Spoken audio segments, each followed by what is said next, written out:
नमस्कार फ्रेंड्स, अज असी तुहाडे सामने स्पलैंडर प्लस मोटरसाइकिल का हैड है।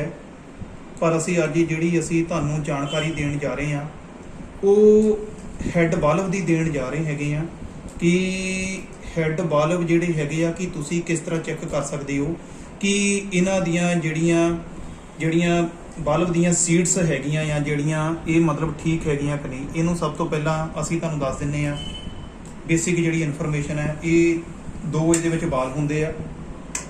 याद रखो जिहड़ा वड्डा बाल हुंदा आ वो मतलब इनलैट दा हुंदा आ ते इहदा सधारण जिहा फार्मूला आ ये जिहड़ा हैगा इनटेक मैनीफोल्ड इहनूं आपां कहंदे हैगे ते जिहड़ा कार्बोरेटर दे थ्रू इहदे विच पेट्रोल ते एयर दा मिक्सचर इहदे विच आंदा आ ते इहदे थ्रू इहदे विच मतलब पेट्रोल आ जांदा आ ते बाद विच इत्थे प्लग लगदा हैगा आ।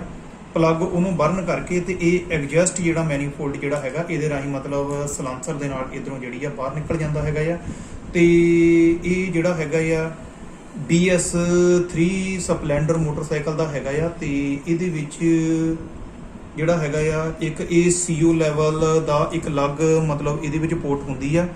ਇਹਦੇ ਵਿੱਚ ਮਤਲਬ ਜਿਹੜਾ ਹੈਗਾ ਆ ਕਿ ਜਿਹੜਾ CO2 ਮਤਲਬ ਜਿਹੜਾ ਹੈਗਾ ਆ ਇਹ ਸਾਡੇ ਮਤਲਬ 에ਅਰ ਸਕਸ਼ਨ ਵਾਲਵ ਦੇ ਥਰੂ ਕਾਰਬੋਰੇਟਰ ਤੋਂ ਜਿਹੜੀ ਫਰੈਸ਼ 에ਅਰ ਹੈਗੀ ਆ ਤੇ ਉਹ ਜਿਹੜੀ ਐਗਜ਼ਸਟ ਮੈਨੀਫੋਲਡ ਦੇ ਵਿੱਚ ਤਾਂ ਰਾਹੀਂ ਹੋ ਕੇ ਸਾਡੇ ਸਲਾਂਸਰ ਦੇ ਰਾਹੀਂ ਬਾਹਰ ਨਿਕਲ ਜਾਂਦੀ ਹੈ ਤੇ ਇਹਦੇ ਨਾਲ ਮਤਲਬ ਜਿਹੜਾ ਹੈਗਾ ਆ ਕਿ ਜਿਹੜੀਆਂ ਹਾਰਮਫੁਲ ਜਿਹੜੀ ਕਾਰਬਨ ਮੋਨੋਆਕਸਾਈਡ ਜਿਹੜੀ ਸਲਫਰ ਡਾਈਆਕਸਾਈਡ ਜਿਹੜੀਆਂ ਗੈਸਸ ਜਿਹੜੀਆਂ ਹੁੰਦੀਆਂ ਆ ਉਹ ਜਿਹੜਾ ਹੈਗਾ ਆ ਕਾਫੀ ਹੱਦ ਤੱਕ ਉਹ ਜਿਹੜਾ ਇਮਿਸ਼ਨ ਕੰਟਰੋਲ ਕਰਦੀ ਆ। BS3 ਤੇ BS4 ਦੇ ਵਿੱਚ ਮਤਲਬ ਜਿਹੜਾ ਹੈਗਾ ਇਹੀ ਹੈਡ ਯੂਜ਼ ਕੀਤਾ ਜਾਂਦਾ ਤੇ ਜਿਹੜਾ ਹੁਣ BS6 ਵਰਜਨ ਦੇ ਵਿੱਚ ਵੀ ਇਹੀ। ਪਰ ਅਸੀਂ ਜਿਹੜੀ ਮੇਨ ਤੁਹਾਨੂੰ ਇਹਦੇ ਵਿੱਚ ਜਾਣਕਾਰੀ ਦੇਣ ਜਾ ਰਹੇ ਹਾਂ ਕਿ ਇਹਦੇ ਵਿੱਚ ਜਿਹੜਾ ਹੈਗਾ ਆ ਕਿ ਸਾਡੇ ਬਾਲਬ ਅੱਛੀ ਤਰੀਕੇ ਨਾਲ ਕੰਮ ਕਰਦੇ ਆ ਜਾਂ ਨਹੀਂ, ਉਹਦੀ ਅਸੀਂ ਤੁਹਾਨੂੰ ਜਾਣਕਾਰੀ ਦੇਣ ਲੱਗੇ ਹਾਂ ਕਿ ਕਿੱਦਾਂ ਕਰਨਾ ਆ। ਕਿ ਦੇਖੋ ਕਿ ਜਿਸ ਤਰ੍ਹਾਂ ਇਹ ਇਨਟੇਕ ਹੈ ਤੇ ਮਤਲਬ ਸਭ ਤੋਂ ਪਹਿਲਾਂ ਤੁਸੀਂ ਇਹ ਜਿਹੜੀ ਇਹਦੀ ਸੀਟ ਆ ਇਹਦੇ ਵਿੱਚ ਇਸ ਨੂੰ ਇਸ ਤਰ੍ਹਾਂ ਪਾ ਦੋਗੇ। ਫਿਰ ਇਸ ਤੋਂ ਬਾਅਦ ਵਿੱਚ ਇਹ ਇਧਰਲੀ ਸਾਈਡ ਤੋਂ ਦੇਖੋ ਨਿਕਲਦਾ ਆ। ਇਹ ਮਤਲਬ ਇੱਥੇ ਤੁਸੀਂ ਇਸ ਤਰ੍ਹਾਂ ਇੱਕ ਉਂਗਲ ਰੱਖ ਕੇ ਇਹਨੂੰ ਐ ਇੱਥੇ ਬੰਦ ਕਰ ਦੇਣਾ। ਫਿਰ ਮਤਲਬ ਆਹ ਦੇਖੋ ਇਹ ਆਵਾਜ਼ ਜਿਸ ਤਰ੍ਹਾਂ ਆਈ ਆ ਇਸ ਤਰ੍ਹਾਂ ਦੀ ਆਵਾਜ਼ ਆਉਣੀ ਚਾਹੀਦੀ ਆ। ਇੱਕ ਵਾਰ ਫਿਰ ਤੁਹਾਨੂੰ ਦਿਖਾ ਦਿੰਨੇ ਆ। ਉਧਰ ਅਸੀਂ ਫਿਰ ਉਂਗਲੀ ਰੱਖ ਲਈਏ।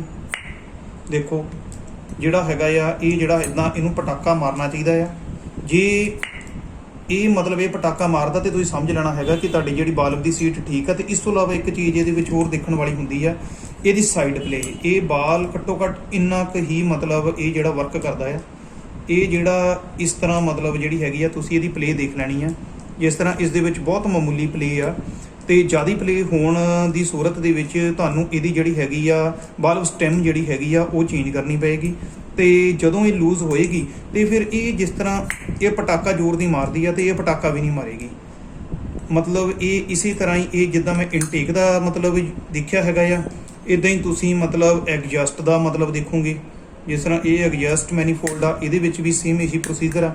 ਇਹਦੇ ਵਿੱਚ ਨੀਚੇ ਦੀ ਮਤਲਬ ਇਹ ਬਾਲ ਨੂੰ ਅੱਗੇ ਕਰਕੇ ਇੱਧਰਲੇ ਪਾਸੇ ਉਂਗਲੀ ਆ ਜਾਣੀ ਆ ਤੇ ਆਹ ਦੇਖੋ ਇਹਦੇ ਵਿੱਚ ਵੀ ਇਹ ਦੇਖੋ ਕਿਦਾਂ ਪਟਾਕੇ ਮਾਰਦਾ ਪਿਆ ਹੈ। ਜਦੋਂ ਇਹ ਖਰਾਬ ਹੋਏਗੀ ਇਹ ਪਟਾਕੇ ਦੀ ਆਵਾਜ਼ ਜਾਂ ਤਾਂ ਘੱਟ ਹੋਏਗੀ ਤੇ ਜਾਂ ਫਿਰ ਆਏਗੀ ਨਹੀਂ। ਤੇ ਮਤਲਬ ਉਹਦੇ ਨਾਲ ਕੀ ਹੋਏਗਾ ਕਿ ਇਹ ਜਿਹੜੀ ਸਾਡੀ ਜਿਹੜੀ ਸਟੈਮ ਹੈ ਇਹ ਮਤਲਬ ਯਾਨੀ ਕਿ ਵਿੱਚੋਂ ਚੱਲ ਕੇ ਘਸ ਜਾਂਦੀ ਆ ਤੇ ਇਹਦੇ ਵਿੱਚ ਜਿਹੜੀ 에ਅਰ ਲੀਕ ਹੁੰਦੀ ਆ ਉਸ ਕੇਸ ਦੀ ਸੂਰਤ ਦੇ ਵਿੱਚ ਤੁਹਾਨੂੰ ਇਸ ਨੂੰ ਚੇਂਜ ਕਰਾਉਣਾ ਪਏਗਾ। ਤੇ ਬਾਕੀ ਅਸੀਂ ਇੱਕ ਚੀਜ਼ ਹੋਰ ਤੁਹਾਨੂੰ ਦੱਸ ਦਿੰਦੇ ਹਾਂ ਕਿ ਇਹ ਬਾਲਬ ਦੇ ਵਿੱਚ ਚੈੱਕ ਕਰਨ ਵਾਲੀ ਗੱਲ ਕੀ ਆ।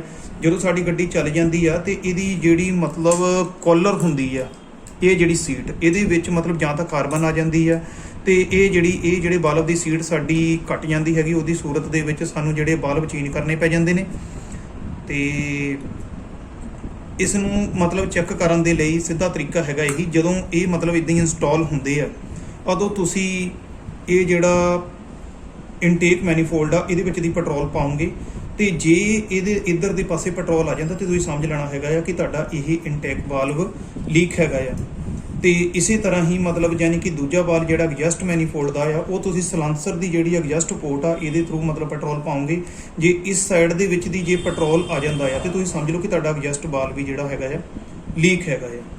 ਇਹ ਤਾਂ ਸੀ ਇਹਦੇ ਬਾਰੇ ਬੇਸਿਕ ਜਾਣਕਾਰੀ। ਬਾਕੀ ਇਹਦੀ ਇੰਸਟਾਲੇਸ਼ਨ ਕਿਸ ਤਰ੍ਹਾਂ ਹੁੰਦੀ ਉਹ ਵੀ ਅਸੀਂ ਤੁਹਾਨੂੰ ਦੱਸ ਦਿੰਦੇ ਹਾਂ ਕਿ ਇਸ ਦੇ ਵਿੱਚ ਇਹ ਜਿਹੜੀ ਵਾਸ਼ਲ ਆ ਇਹ ਸਭ ਤੋਂ ਪਹਿਲਾਂ ਪੈਂਦੀ ਹੈ। ਇਹ ਇਸ ਤਰ੍ਹਾਂ ਇੰਸਟਾਲ ਹੋ ਇਹਨੂੰ ਤੁਸੀਂ ਕਰ ਦੋਗੇ।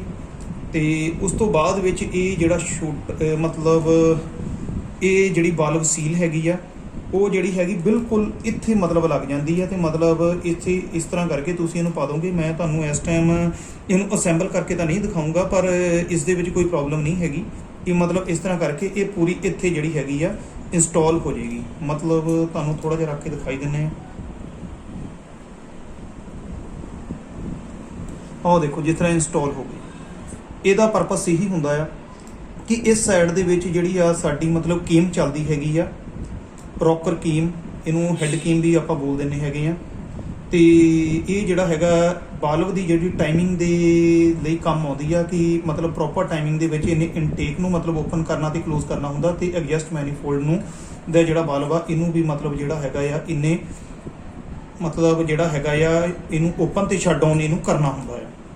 ਤੇ ਇਹ ਸੀਲ ਮਤਲਬ ਜਦੋਂ ਲੀਕ ਹੋਏਗੀ ਤੇ ਕਈ ਵਾਰੀ ਸਾਡਾ ਮਤਲਬ ਜਿਹੜਾ ਹੈਗਾ ਆ ਵਹੀਕਲ ਜਿਹੜਾ ਹੈਗਾ ਆ ਚਿੱਟੇ ਕਲਰ ਦਾ ਮਤਲਬ ਧੂੰਆਂ ਛੱਡਦਾ ਆ, ਤੇ ਜਾਂ ਮਤਲਬ ਸਾਡਾ ਜਿਹੜਾ ਹੈਗਾ ਆ ਤੇ ਰਿੰਗ ਪਿਸਟਨ ਦੀ ਵਜ੍ਹਾ ਦੇ ਨਾਲ ਵੀ ਚਿੱਟਾ ਧੂੰਆਂ, ਤੇ ਸਾਨੂੰ ਇਹ ਚੈੱਕ ਕਰ ਲੈਣਾ ਚਾਹੀਦਾ। ਕਈ ਵਾਰੀ ਇਹ ਸੀਲ ਲੀਕ ਕਰ ਜਾਂਦੀ ਆ ਤੇ ਇੱਧਰ ਤੋਂ ਜਿਹੜਾ ਇੰਜਨ ਆਇਲ ਹੁੰਦਾ ਆ ਇੱਥੋਂ ਜਾ ਕੇ ਸਿੱਧਾ ਮਤਲਬ ਇਹ ਸਾਡੇ ਸਿਲੰਡਰ ਹੈਡ ਦੇ ਵਿੱਚ ਆ ਜਾਂਦਾ ਤੇ ਸਾਡਾ ਗੱਡੀ ਜਿਹੜੀ ਚਿੱਟਾ ਧੂੰਆਂ ਮਾਰਨ ਲੱਗ ਪੈਂਦੀ ਆ।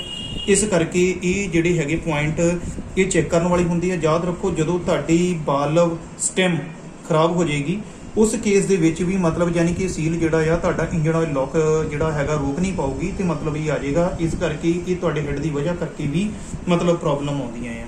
ਤੇ ਬਾਕੀ ਇਹਦੀ ਇੰਸਟਾਲੇਸ਼ਨ ਦੇ ਵਿੱਚ ਤੁਹਾਨੂੰ ਦੱਸ ਦਿੰਦੇ ਆ ਕਿ ਆਹ ਮਤਲਬ ਪਹਿਲਾਂ ਛੋਟਾ ਮਤਲਬ ਸਪਰਿੰਗ ਪਾਉਂਗੇ, ਫਿਰ ਤੁਸੀਂ ਵੱਡਾ ਪਾਉਂਗੇ, ਉਸ ਤੋਂ ਬਾਅਦ ਵਿੱਚ ਇਹ ਵਾਸ਼ਲ ਆ ਜਾਏਗੀ, ਉਸ ਤੋਂ ਬਾਅਦ ਵਿੱਚ ਇਹ ਦੋ ਮਤਲਬ ਕੱਟਰ ਹੈਗੀਆਂ ਆ। ਯਾਦ ਰੱਖੋ ਮਤਲਬ ਇਹ ਜਿਹੜਾ ਕੱਟ ਵਾਲਾ ਪਾਸਾ ਉੱਪਰ ਆਉਣਾ ਆ, ਤੇ ਇਹ ਮਤਲਬ ਅਸੀਂ ਤੁਹਾਨੂੰ ਇੰਸਟਾਲ ਕਰਕੇ ਤਾਂ ਨਹੀਂ ਦਿਖਾਵਾਂਗੇ ਪਰ ਤੁਹਾਨੂੰ ਬੇਸਿਕਲੀ ਦੱਸ ਦਿੰਦੇ ਆ। ਇਹ ਮਤਲਬ ਇਸ ਦੇ ਵਿੱਚ ਤੁਸੀਂ ਰੱਖਣੀਆਂ ਹੁੰਦੀਆਂ ਆ। ਆਹ ਜਿਹੜਾ ਕੱਟ ਵਾਲਾ ਪਾਸਾ ਤੁਸੀਂ ਉੱਪਰ ਰੱਖਣਾ ਆ, ਜਿਸ ਤਰ੍ਹਾਂ ਉਹ ਦੇਖੋ ਇਹਦੇ ਵਿੱਚ ਆ ਗਈ, ਤੇ ਇਸ ਨੂੰ ਵੀ ਆਪਾਂ ਇਹਦੇ ਵਿੱਚ ਰੱਖਾਂਗੇ। ਆਹ ਦੇਖੋ ਇਸ ਤਰ੍ਹਾਂ ਆ ਗਈ, ਤੇ ਇਹ ਬਾਲਵ ਦੇ ਵਿੱਚ ਕੱਟ ਬਣਿਆ ਹੁੰਦਾ। ਜਦੋਂ ਇਹ ਬਾਲਵ ਇੱਧਰ ਪੈਂਦਾ ਹੈਗਾ ਆ ਤੇ ਮਤਲਬ ਇਸ ਦੇ ਵਿੱਚ ਆਏਗਾ, ਤੇ ਇਹ ਜਦੋਂ ਇੱਥੋਂ ਸਪਰਿੰਗ ਤੋਂ ਬਾਹਰ ਨਿਕਲੇਗਾ ਤੇ ਇਹ ਇਹਦੇ ਵਿੱਚ ਦੀ ਜਾ ਕੇ ਮਤਲਬ ਆ ਇੱਥੇ ਇਦਾਂ ਇੰਸਟਾਲ ਹੋ ਜਾਏਗੀ ਆ। ਇਹ ਇਸ ਤਰੀਕੇ ਦੇ ਨਾਲ ਮਤਲਬ ਇਹ ਲੌਕ ਇਹਦੇ ਵਿੱਚ ਹੋ ਜਾਂਦੀ ਹੈ। ਤੇ ਇਸ ਚੀਜ਼ ਨੂੰ ਤੁਸੀਂ ਮਤਲਬ ਇਹ ਜਿਹੜਾ ਹੈਗਾ ਆ ਸਾਡਾ ਬਾਲਵ ਜਿਹੜਾ ਕੂਲਰ ਆ ਇਹਦੀ ਹੈਲਪ ਲੈ ਲੂੰਗੀ, ਇਹਦੀ ਵਜ੍ਹਾ ਦੇ ਨਾਲ ਤੁਸੀਂ ਮਤਲਬ ਇਸ ਨੂੰ ਫਿੱਟ ਕਰ ਸਕਦੇ ਆ। ਤੇ ਇੱਕ ਚੀਜ਼ ਹੋਰ ਤੁਹਾਨੂੰ ਜਾਣਕਾਰੀ ਦੇਣੀ ਸੀ, ਤੇ ਜ਼ਿਆਦਾਤਰ ਜਿਹੜੀ ਬਾਲਵ ਸੀਲ ਆ ਸਾਨੂੰ HTA ਕੰਪਨੀ ਦੀਆਂ ਹੀ ਯੂਜ਼ ਕਰਨੀਆਂ ਚਾਹੀਦੀਆਂ, ਕਿਉਂਕਿ ਇਹਦੀ ਕੁਆਲਿਟੀ ਬਹੁਤ ਸੁਪੀਰੀਅਰ ਹੁੰਦੀ ਹੈ ਤੇ ਜ਼ਿਆਦਾਤਰ ਇਹ ਗ੍ਰੀਨ ਕਲਰ ਦੇ ਵਿੱਚ ਹੀ ਆਉਂਦੀ ਹੈਗੀ ਆ। ਇਹ ਮਤਲਬ ਜਿਹੜੀ ਹੀਰੋ ਦੀਆਂ ਸਾਡੀਆਂ ਗੱਡੀਆਂ ਆ ਇਹ ਮਤਲਬ ਜਿਹੜਾ ਆ PVC ਰਬੜ ਟੈਪ ਦੇ ਵਿੱਚ ਮਤਲਬ ਆਉਂਦੀ ਹੈਗੀ ਆ, ਤੇ ਜਿਹੜੀ ਬਜਾਜ ਦੀਆਂ ਗੱਡੀਆਂ ਉਹਦੇ ਵਿੱਚ ਇਹ ਮੈਟਲ ਆਪਣਾ ਜਿਹੜਾ ਹੈਗਾ ਆ ਪਾਰਟ ਦੀਆਂ ਆਪਣੇ ਆਉਂਦੀਆਂ ਨੇ। ਤੇ ਜ਼ਿਆਦਾਤਰ ਬਾਲਵ ਜਿਹੜੇ ਹੈਗੇ ਆ ਸਾਨੂੰ ਮਾਰਕੀਟ ਦੇ ਵਿੱਚ EVL ਕੰਪਨੀ ਦੇ ਹੀ ਮਿਲਦੇ ਆ, ਤੇ ਜ਼ਿਆਦਾਤਰ ਇਹ ਜੈਨੂਅਨ ਕੰਪਨੀ ਆ। ਤੇ ਇਸੀ ਕੰਪਨੀ ਦੇ ਮਤਲਬ ਜਿਹੜੀ ਸਾਡੇ ਟੂ ਵੀਲਰ ਕੰਪਨੀ ਉਹ ਵੀ ਇਹਨਾਂ ਦੇ ਹੀ ਪਾਰਟਸ ਹੀ ਜ਼ਿਆਦਾਤਰ ਯੂਜ਼ ਕਰਦੇ ਆ। ਇਸ ਕਰਕੇ ਤੁਸੀਂ ਇਹਨੂੰ ਮਤਲਬ ਜਿਹੜਾ ਹੈਗਾ ਆ ਯੂਜ਼ ਕਰ ਸਕਦੇ ਆ।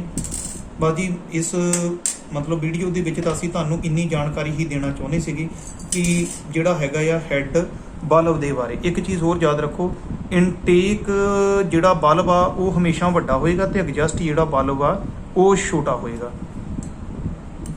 ਕੋਈ ਕਿਸੇ ਵੀ ਟੂ ਵੀਲਰ ਦੇ ਵਿੱਚ। ਜਿਸ ਤਰ੍ਹਾਂ ਇਹ ਦੋ ਹੈ ਤੇ ਬਜਾਜ ਦੀਆਂ ਗੱਡੀਆਂ ਦੇ ਵਿੱਚ ਕਈਆਂ ਦੇ ਵਿੱਚ ਜਿੱਦਾਂ ਡਿਸਕਵਰ ਉਹਦੇ ਵਿੱਚ 4 ਬਾਲਬ ਵੀ ਆਉਂਦੇ, ਉਹਦੇ ਵਿੱਚ ਬਾਲ ਛੋਟੇ ਹੁੰਦੇ ਆ, ਪਰ ਉਹਦੇ ਵਿੱਚ ਵੀ ਇਸ ਤਰ੍ਹਾਂ ਹੀ ਹੋਏਗਾ। ਦੋ ਜਿਹੜੇ ਹੈਗੇ ਆ ਇਨਟੇਕ ਦੇ ਜਿਹੜਾ ਬਾਲਬ ਹੈਗੇ ਆ ਉਹ ਮਤਲਬ ਐਗਜ਼ਸਟ ਬਾਲਬ ਤੋਂ ਮਤਲਬ ਯਾਨੀ ਕਿ ਦੋ ਵੱਡੇ ਹੋਣਗੇ ਤੇ ਦੋ ਐਗਜ਼ਸਟ ਦੇ ਜਿਹੜੇ ਬਾਲਬ ਹੈਗੇ ਆ ਉਹ ਛੋਟੇ ਹੋਣਗੇ। ਤੇ ਬਾਕੀ ਫਰੈਂਡਸ ਮਤਲਬ ਜੇ ਤੁਹਾਡੇ ਮਨ ਦੇ ਵਿੱਚ ਕਿਸੇ ਤਰ੍ਹਾਂ ਦਾ ਡਾਊਟ ਆ ਜਾਂ ਤੁਸੀਂ ਕਿਸੇ ਹੋਰ ਤਰ੍ਹਾਂ ਦੀ ਇਨਫੋਰਮੇਸ਼ਨ ਇਹ ਬਾਲਬ ਦੇ ਬਾਰੇ ਤੁਸੀਂ ਲੈਣਾ ਚਾਹੁੰਦੇ ਆ ਤੇ ਤੁਸੀਂ ਮੈਨੂੰ ਕਮੈਂਟ ਕਰਕੇ ਪੁੱਛ ਸਕਦੇ ਹੋ। ਤੇ ਬਾਕੀ ਜਿਹੜਾ ਹੈਗਾ ਆ ਕਿ ਮੇਰਾ ਜਿਹੜਾ ਅਵਿਨਾਸ਼ ਪਰਵ ਨਾਂ ਦਾ ਜਿਹੜਾ YouTube ਚੈਨਲ ਆ ਤੇ ਇਹਦੇ ਵਿੱਚ ਮੈਂ ਤੁਹਾਡੇ ਲਈ ਕਾਫੀ ਇਨਫੋਰਮੇਟਿਵ ਆਪਣਾ ਜਿਹੜਾ ਹੈਗਾ ਆ ਵੀਡੀਓ ਮਤਲਬ ਜਿਹੜਾ ਹੈਗਾ ਆ ਮੈਂ ਤੁਹਾਨੂੰ ਮਤਲਬ ਅਪਲੋਡ ਕਰਿਆ ਕਰਾਂਗਾ। ਤੇ ਉਸ ਨੂੰ ਦੇਖਣ ਦੇ ਲਈ ਮੇਰਾ ਅਵਿਨਾਸ਼ ਪਰਵ ਜਿਹੜਾ ਹੈਗਾ ਚੈਨਲ ਜਿਹੜਾ ਹੈਗਾ ਆ ਉਸ ਨੂੰ ਸਬਸਕ੍ਰਾਈਬ ਕਰ ਲਓ। ਜਿਹੜਾ ਲਾਲ ਰੰਗ ਦਾ ਮਤਲਬ ਇਹਦੇ ਵਿੱਚ ਪੈਨਲ ਬਣਿਆ ਹੋਇਆ ਆ ਤੇ ਉਸ ਦੇ ਵਿੱਚ ਆਲ ਪਰਸਨਲਾਈਜ਼ ਤੇ ਬੈਲ ਬਟਨ ਆਪਣਾ ਜਿਹੜਾ ਦਬਾ ਦਿਓ, ਉਹਦੇ ਨਾਲ ਤੁਹਾਨੂੰ ਮੇਰੀਆਂ ਅਪਕਮਿੰਗ ਆਪਣਾ ਵੀਡੀਓ ਜਿਹੜਾ ਹੈਗਾ ਆ ਉਹ ਮਤਲਬ ਜਿਹੜਾ ਹੈਗਾ ਆ ਦੇਖਣ ਨੂੰ ਮਿਲ ਜਾਇਆ ਕਰਨਗੀਆਂ। ਬਸ ਜੀ ਇਸ ਵੀਡੀਓ ਦੇ ਵਿੱਚ ਇੰਨਾ ਹੀ। ਧੰਨਵਾਦ, ਥੈਂਕਸ।